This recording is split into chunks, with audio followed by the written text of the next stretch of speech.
अस्सलाम वालेकुम जी, मैं हूं मलिक तहसीन। आज अपनी एक नई वीडियो के साथ। आज की वीडियो में मैं आपको बताऊंगा कि पुर्तगाल में 2024 में लीगल और इलीगल एंट्री इन दोनों को क्या मुश्किलात पेश आ रही हैं। लीगल एंट्री वालों का मामला तो कदरे हद तक बेहतर है और चल रहे हैं, लेकिन इलीगल वालों को जब वो फिंगरप्रिंट कराने जा रहे हैं तो उन्हें क्या मसले फेस करने पड़ रहे हैं। वीडियो शुरू करने से पहले जिन भाइयों ने मेरा चैनल सब्सक्राइब नहीं किया, सब्सक्राइब कर लें ताकि मेरी आने वाली इन्फॉर्मेटिव वीडियोज़ तक पहुँच सकें। शुरू में जब पुर्तगाल ने अपना इमिग्रेशन का प्रोसेस शुरू किया था तो इन्होंने ये डिसाइड किया था कि इनकी कंट्री में कोई किसी तरीके से भी आएगा, चाहे वो लीगल प्रोसेस से आए या इलीगल तरीके से आए, दोनों की फाइल लॉक होगी। तो उसमें यह था कि जो लीगल आते थे उन्हें 6 टैक्स अदा करने पड़ते थे। 6 टैक्स के बाद वो एलिजिबल हो जाते थे कि उन्हें TRC कार्ड मिल सके। उनको मेल आती थी, फर्स्ट मेल, सेकंड मेल, उसके बाद उनके बायोमेट्रिक होते थे और उनका कार्ड आ जाता था। और जो इलीगल वे से आते थे वो 12 टैक्स अदा करने के बाद एलिजिबल हो जाते थे और उनका ऐसे ही उन्हें भी TRC मिल जाता था। लेकिन जब कोरोना आया, कोरोना के बाद बैकलॉग बढ़ा। बैकलॉग से मुराद ये है कि ज़्यादा फ़ाइल जमा हुई, वो प्रोसीड नहीं हुई, TRC कार्ड इशू नहीं हुई, लेकिन फ़ाइल जमा हो रही थी। इसकी वजह से रश ज़्यादा हो गया और वो जो मामला था लीगल और इलीगल वाला, वो दोनों एक ही लाइन में खड़े हो गए।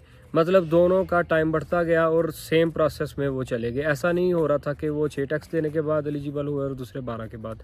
वो दोनों ही सेम प्रोसेस में आ गए और जब वो फाइल लॉक करते थे और उस हिसाब से जब उनकी मेल आती थी 1.5 साल बाद, 2 साल बाद, इस वक्त 2 साल लग रहे हैं, पहले तकरीबन 2.5 साल 3 साल तक टाइम पहुंच गया था कोरोना के बाद, अब 2 साल लग रहे हैं। तो वो सेम लाइन में आ गए हैं और उनके अब ये हाल है कि लीगल आने वाले भी तकरीबन 18 टैक्स दे चुके हैं।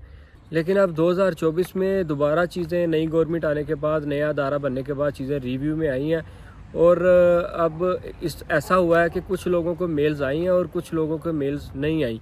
हालांकि उन दोनों ने सेम टाइम में फाइल्स लॉक की थी, लेकिन उसका ये वजह हुई है कि जो लोग लीगल वे से आए थे, जो यहाँ का वीज़ा लेके आए थे, वो तो उनको तो मेल काफ़ी लोगों को आ गई है। ऐसा नहीं है कि जो इलीगल वे से आए थे उन्हें अभी मेल्स नहीं मिली, मेल उनको भी आई हैं।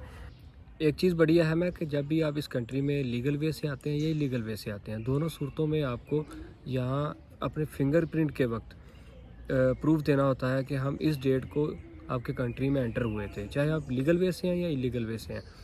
लीगल वे से क्या तरीका और इलीगल के वालों को क्या करना चाहिए वो मैं आपको बताता हूँ। लीगल वे का मतलब ये है कि आपके पास शेंजन के किसी भी कंट्री का वीज़ा होना चाहिए और वीज़ा एक्सपायर होने से पहले पहले आप पुर्तगाल में एंटर हो जाएं, या आपके पास शेंजन के किसी कंट्री का भी स्टूडेंट कार्ड हो और या किसी भी कंट्री का रेजिडेंसी कार्ड हो, तो आप पुर्तगाल आते हैं तो आपकी लीगल एंट्री तस्वर की जाती है। लीगल एंट्री के लिए आपको क्या करना होता है मैं आपको बताता हूँ। जब भी आप पुर्तगाल में एंटर होते हैं तो आपको यहाँ 1 रात स्टे कर लेना चाहिए किसी भी होटल में। आपने थोड़े से पैसे नहीं बचाने चाहिए, 40-50 में आपको बेड स्पेस मिल जाती है। आपको 1 रात रहेंगे तो आप होटल वाले या हॉस्टल वाले जो होते हैं वो आपको एक पेपर बना के देते हैं जो आपका लीगल होने का यहाँ सबूत देता है कि आप इधर आए थे और इस डेट को आए थे। और जब आप फिंगरप्रिंट के लिए अपने टाइम पे जाते हैं आइमा में, तो आपको वो सेफ का पेपर वहाँ लेके जाना होता है और उस सूरत में वो आपको पूछते हैं। अभी ऐसा हुआ है कि कुछ लोग फिंगरप्रिंट देने गए थे तो उनसे उन्होंने पूछा कि आप किस डेट को आए थे, कैसे आए थे, तो वो उनके पास ऐसा लीगल एंट्री का कोई पेपर नहीं था। या इलीगल वाले आए थे तो उनके पास भी ये प्रूफ नहीं था कि वो इधर कब आए थे। तो दोनों सूरतों में अगर आप लीगल तरीके से आते हैं या इलीगल तरीके से आते हैं, दोनों सूरतों में आपको होटल में रुकना चाहिए ताकि आपको फिंगरप्रिंट के वक्त ये मसला ना हो, आप दिखा सके कि हम इस डेट को आपके कंट्री में एंटर हुए थे और ये मसले हो रहे हैं। और ख़ासकर जिन लोगों ने बाहर बैठ के मतलब फ्रांस, जर्मनी, दूसरे कंट्रीज़ में रहे और इधर पुर्तगाल में आए भी नहीं, वहाँ से ही फाइल लॉक कराई, वहाँ से ही अपने टैक्स दिए, तो उन लोगों के लिए ख़ास तौर पे ये मसला हो रहा है। इसलिए बेहतर यह है कि जब आप अपनी फाइल लॉक कराएं तो कम से कम आपको पुर्तगाल में ज़रूर आना चाहिए, अपना लीगल एंट्री का पेपर बनवाना चाहिए, फिर फाइल लॉक करनी चाहिए ताकि फिंगरप्रिंट के वक्त आपको वो पेपर आप प्रोवाइड कर सकें और आपको उनके सवाल का जवाब आ सके। ऐसा नहीं है कि आपके पास कोई पेपर ना हो और आप उनको बता ना सके कि हम कब आए थे। और यहाँ आने के बगैर अगर आप वहाँ बैठ के दूसरे कंट्रीज़ में फ़ाइल लॉक कराते हैं, शेंजन के दूसरे कंट्रीज़ में, तो उसका आपको सबसे बड़ा नुकसान ये हो रहा है कि आपने जिस कंपनी में कॉन्ट्रैक्ट लगाया होता है उस कंपनी का भी आपको पता नहीं होता, ना आपको तरीक़ाकार। यहाँ आएंगे तो आपको तरीक़ाकार पता चलेंगे कि आपने अपने टैक्स कैसे चेक करने हैं, आपने कंपनी को कैसे चेक करना है। जब यहाँ आप आएंगे नहीं तो आपको कैसे पता चलेगा।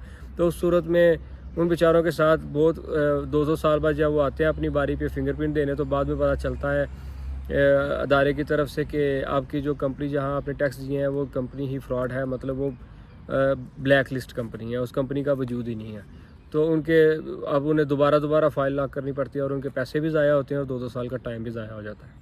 اس لیے آپ کے لیے بہتر ہے کہ آپ پرتگال میں اگر لیگل وے سے آ رہے ہیں یا ایلیگل وے سے آ رہے ہیں تو دونوں صورتوں میں آپ کو سیلف انٹری کروانی چاہیے، ہوٹل میں ایک نائٹ سٹے کرنا چاہیے تاکہ آپ کو فنگر پرنٹ کے وقت وہ اگر آپ سے پوچھیں کہ آپ کب آئے تھے تو آپ ان کو پیپر دے سکیں۔ اور لیگل والوں کے پاس تو اپنے بورڈنگ پاس، ٹکٹ اور ہر چیز ہوتی ہے، انہیں سنبھال کے رکھنا چاہیے تاکہ وہ اپنا فنگر پرنٹ کے وقت ثبوت دے سکیں کہ ہم یہ ہمارا ویزا ہے، یہ ہمارے بورڈنگ پاس ہے اور اس ڈیٹ کو ہم ویزے کے اندر یہاں آئے تھے۔